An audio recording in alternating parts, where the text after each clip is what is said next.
Some prospective UC Berkeley students will not be getting an admittance letter this month. The California Supreme Court has refused to lift an enrollment cap that a lower court issued after a neighborhood group sued the university.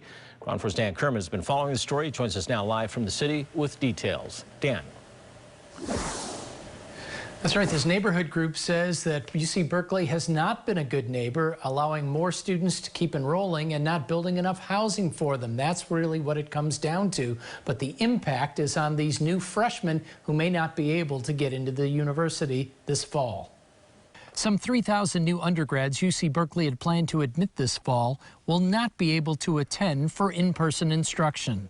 It's hard to imagine that anyone would see this enrollment freeze as being a positive step, given the thousands of California students who have worked so hard to gain admission, to gain enrollment into UC Berkeley. In a 4-2 vote, the California Supreme Court refused to lift an enrollment cap issued by a lower court.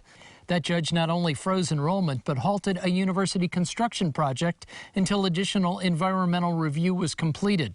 Neighbors put the blame on the university's doorstep. At this point, we just don't trust the university when they say they're going to build housing, because in both of the last long-range development plans, they planned to build housing and they didn't. In a dissenting opinion, California Supreme Court Justice Goodwin Liu said the effects of the enrollment cap will reverberate up and down the state. He called on both sides to meet and reach an agreement, saying it is hard to think of a case where a negotiated settlement seems more imperative.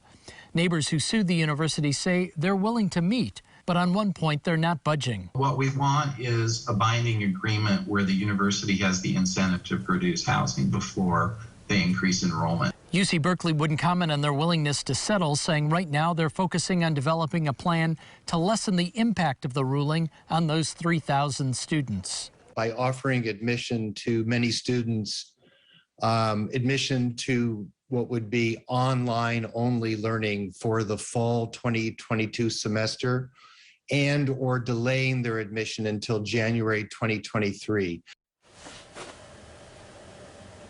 Now, various lawmakers in Sacramento also said to be upset about this enrollment cap. They are now looking at legislative options.